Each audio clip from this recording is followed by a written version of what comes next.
शेतकऱ्यांच्या आत्महत्या हा अत्यंत संवेदनशील आणि दुःखद या सगळ्या घटना आहे.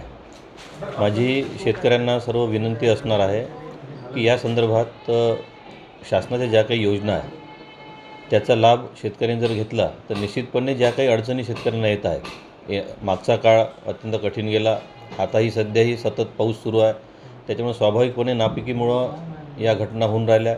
परंतु सोबतच शासनाकडून बऱ्याचशा सवलती दिल्या जात आहे. म्हणजे केंद्राचं 6,000, राज्याचे 6,000 असतील किंवा शेतकऱ्यांच्या घरी आमच्या माता भगिनी आहे त्यांना हातभार लावण्याकरता लाडकी बहीण योजना असेल, शेतकऱ्यांच्या परिवारात जन्माला येणारी मुलगी असेल तिला 18 वर्षाची झाल्यानंतर 1,00,000 रुपये आणि वैद्यकीय विमा आहे 5 लाखाचा. अशा बऱ्याचशा गोष्टी आहेत ज्यामध्ये शेतकऱ्यांना जे जे काही खर्च लागतात ते खर्च कमीत कमी व्हावे. शेतकऱ्यांच्या मुली असतील, म्हणजे सर्वच मुलींना आहे, पण शेतकऱ्यांच्याही मुली त्यामध्ये उच्च शिक्षण त्यांना मोफत आता शासन देणार आहे.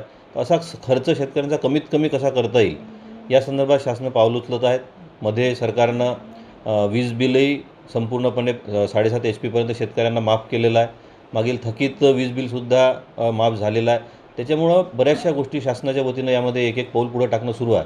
दुर्दैव असं आहे की एवढ्या वर्षात शेतकऱ्यांसाठी काहीही उपाययोजना स्वातंत्र्यानंतर न झाल्यामुळं, योग्य ठोस पावलं न उचलल्यामुळं आणि बजेटमध्ये सुद्धा शेती या विषयावर खर्च न केल्यामुळं ही शेतकऱ्यांची दुरावस्था आहे.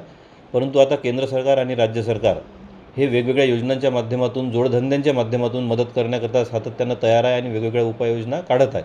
माझी सर्व शेतकऱ्यांना विनंती आहे की या पद्धतीनं खचून न जाता, कारण शेवटी आपल्यावर अवलंबून आपला परिवार असतो, त्याच्यामुळं आपल्या जाण्यानं चांगलं न होता उलट परिवार अधिक संकटात येतो. त्यामुळं काही अडचणी असल्यास आमच्याशी संपर्क साधा. शासनाच्या काही योजना आपण त्यामध्ये मिळवून देण्याकरताही आम्ही मदत करू आपल्याला काही अडचणी असतील तर.